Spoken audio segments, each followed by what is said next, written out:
उत्तराखंड का टनल में जो 41 मजदूर फंसे हुए थे वो सही सलामत निकल गए और उन्हीं में से एक जो है हमारे साथ मौजूद है। इनसे जानेंगे कि क्या परेशानियां उसमें हुई थी और कैसे ये लोग फंस गए थे और जब फंसे तो क्या इन पर बीत रहा था और सबको जानने के प्रयास करेंगे। अभी मौजूद है हमारे साथ, इनका नाम है दीपक।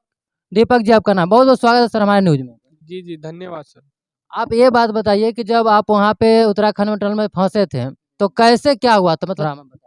जी सर, जैसा कि हम लोग 11 तारीख को नाइट ड्यूटी गए हुए थे और ये घटना 12 तारीख को रात में 4:30 से 5 बजे के बीच हो गया था। हम लोगों को पता ये 6 बजे के आसपास सुबह में पता चला। उसके बाद हम लोगों को मतलब जैसे कि हम लोग ये टनल 2350 मीटर का हो चुका है, तो हम लोग काफ़ी आगे काम कर रहे थे। तो हम लोगों को पता नहीं चला कि पीछे गिर गया है। फिर हम मतलब कुछ जो वर्कर पीछे काम कर रहे थे, उनके द्वारा हमें बताया गया कि टनल ब्लॉक हो गया है। तो फिर हम लोग आगे से फिर पीछे आके देखा, पूरा ब्लॉक हो गया था। जी जी। बाहर से हम लोगों का कनेक्शन टूट गया था, तो हम लोगों में थोड़ा सा घबराहट हुआ कि अब क्या होगा, हम लोग बाहर कैसे जा पाएंगे। जब आप उस अंदर फंस गए थे तो उससे काफ़ी परेशानियाँ हो रही होगी।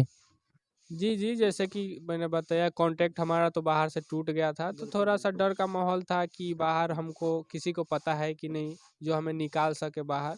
ये सब सोच के थोड़ा डर लग रहा था हम लोगों को। जी, तो 41 मजदूर जो बताया जा रहे हैं सच में 41 या इससे ज़्यादा संख्या थी? नहीं, नहीं सर, 41 आदमी थी, उसमें मतलब 7-8 स्टेट के लोग थे, जिसमें हम लोग बिहार के 5 आदमी थे। बिहार से 5 थे। अच्छा, तो उसमें खाना जो है इसकी व्यवस्था कैसे कितने दिनों के बाद हुई खाना की व्यवस्था? खाना का व्यवस्था सर लगभग 2 दिन बाद हम लोगों के खाना पहुँचाया गया पाइप के माध्यम से। जी, जी, 2 दिन बाद हम लोगों को खाना मिलना शुरू हो गया था। अच्छा, जब खाना मिला तो पानी, ऑक्सीजन सब कुछ व्यवस्था किया गया या कोई परेशानी भी थी व्यवस्था करने में?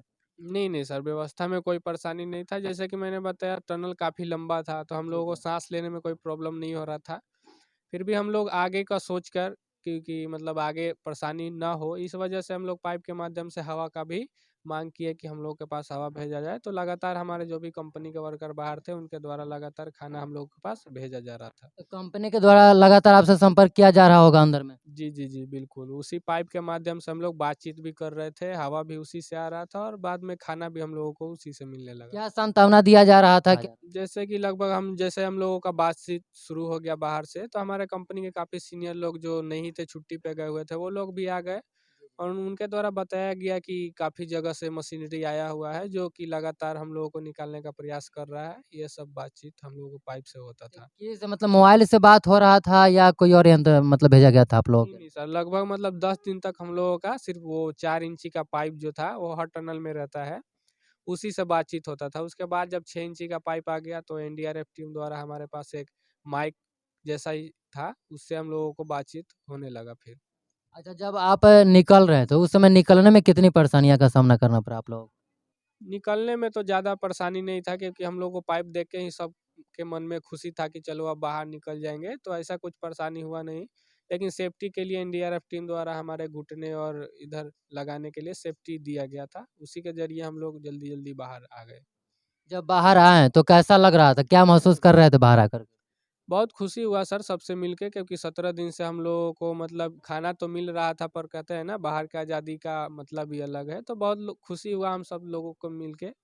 जी। चारों तरफ से ब्लॉक हो गया था ना? जी, जी, गिरने के बाद तो हम लोग आगे तो बंद ही था और पीछे से भी ब्लॉक हो गया था पूरा। जी, जी। अच्छा, ऐसा जैसे नरेंद्र मोदी जी हमारे प्रधानमंत्री जी हैं, उनके द्वारा भी बातचीत हुई? क्या जी, बातचीत हुई जी, उनके हम द्वारा? लोगों को जैसे वहाँ से निकलने के बाद चिन्याली हम लोग को मेडिकल में ले जाया गया। वहाँ पर हमारा जो भी मेडिकल टेस्ट हुआ, उसके बाद हम लोगों को प्रधानमंत्री जी से बात कराया गया। वहाँ पे उन्होंने बताया कि हम भले ही बात नहीं कर पाए, लेकिन वो हमारे मतलब अपने जो भी अधिकारी उनके वहाँ पे आए हुए थे, उनके द्वारा हमेशा टच में रहते थे। हमारा हाल-चाल पूछते रहते थे, क्या प्रोग्रेस हुआ। यही हमारा हाल-चाल पूछा गया, हम लोग को शाबाशी मिला कि चलो आप लोग बहादुरी का वो परिचय दिए हो कि सब लोग ठीक-ठाक बाहर निकल गए। जी, जी। जी। अच्छा, जैसे कि वहाँ से यहाँ पे अपने घर पे आए हैं अपने गाँव में, तो क्या माहौल है? क्योंकि आपका परिवार काफ़ी दुखी रहे होंगे 17 दिन, जब यहाँ पे आए तो कैसा माहौल था यहाँ पे? बहुत गाँव के खुशी का माहौल था, क्योंकि मैं यहाँ आया तो बताया गया कि मतलब गाँव का ही नहीं, पूरा देश के लोग दुखी था कि जो भी परिवार के साथ-साथ सब लोग, तो गाँव में बहुत खुशी का माहौल था। हमारे दोस्त, बड़े-बुजुर्ग जो भी लोग हैं, सब लोग खुश थे हम लोगों को देखकर कि चलो सही सुरक्षित बाहर आ गया हम लोग। जब वहाँ पे निकले तो आप लोगों से मिलने के लिए बड़े-बड़े मंत्री आए होंगे? कौन-कौन आए थे बताना चाहेंगे? जी, वहाँ के मिलने के लिए तो जैसे कि वहाँ पर उत्तराखंड के सीएम जो हैं पुष्कर सिंह धामी सर, जी, वो हम लोगों से मिले। वहाँ के डीएम मजिस्ट्रेट काफ़ी लोग, और मोदी जी से तो बात हुआ ही हम लोगों को चिन्याली में। फिर हम लोग घर आते समय यहाँ पे जैसे हमारा खर्चा पूरा बिहार सरकार द्वारा उठाया गया, तो पटना में हम लोग को हमारे जो लेबर मिनिस्टर हैं सुरेंद्र राम सर, उनसे बातचीत हुआ। जी। अच्छा, यहाँ पे बिहार सरकार से क्या कहना चाहें? क्योंकि यहाँ पे व्यवस्था नहीं होने के कारण ही आप लोग वहाँ पे गए हुए थे और फँस गए। तो यहाँ के बिहार सरकार से क्या कहना चाहेंगे? यही कहना चाहेंगे कि जो भी सर अभी सत्ता में है, जिनके पास अधिकार है, उनके द्वारा हमें मतलब हम जैसे युवा जो भी अपने स्टेट को छोड़कर बाहर काम करने जाते हैं, तो हमारे राज्य में भी कुछ रोजगार का मतलब उपाय किया जाए, यही कहना चाहेंगे और क्या। तो जैसा कि आप देख रहे थे हमारे साथ उत्तराखंड के टनल में 41 मज़दूर जहाँ फँसे हुए थे, उन्हीं में से एक शख्स है जो कि सही सलामत बाहर निकल गया और पूरा देश दुखी था। लेकिन जब ये लोग बाहर निकले तो सभी लोग खुश हो गए, घर परिवार पूरा गाँव के लोग खुश हो गए, पूरा देशवासी खुश हो गए। ऐसे बिहार सरकार से हम कहना चाहेंगे कि आप लोग यहाँ पे फैक्ट्री लगवाइए या ऐसा व्यवस्था करिए जो हमारे बिहार का नौजवान जो है वह दूसरे राज्य में जाकर के काम ना करे और इतना मेहनत जो है वहाँ पे ना करे। जैसे आप देख रहे हैं कि किस तरह से वहाँ पे ब्लॉक हो गया, इन लोगों के अंदर में क्या बीत रहा होगा, ये इनसे ज़्यादा हम लोग नहीं समझ सकते हैं कि इनके अंदर क्या कुछ बीत रहा होगा, जब चारों तरफ से इनका उम्मीदें टूटने लगा होगा, जब चारों तरफ से ब्लॉक हो गया। फिलहाल में इस वीडियो को दूर-दूर तक शेयर कर दीजिए, बिहार सरकार तक पहुँचाइए ताकि उनको पता चल सके कि बिहार में रोज़गार की कितनी ज़रूरत है और यहाँ पे फैक्ट्रियाँ लगाना की कितनी ज़रूरत है। फिलहाल में इस वीडियो को देखने के लिए आपको बहुत-बहुत धन्यवाद। इस वीडियो को फेसबुक पेज पर देख रहे हैं, तो पेज को फॉलो करिए, यूट्यूब चैनल पर चैनल को सब्सक्राइब करिए। धन्यवाद वीडियो यहाँ तक देखने के लिए।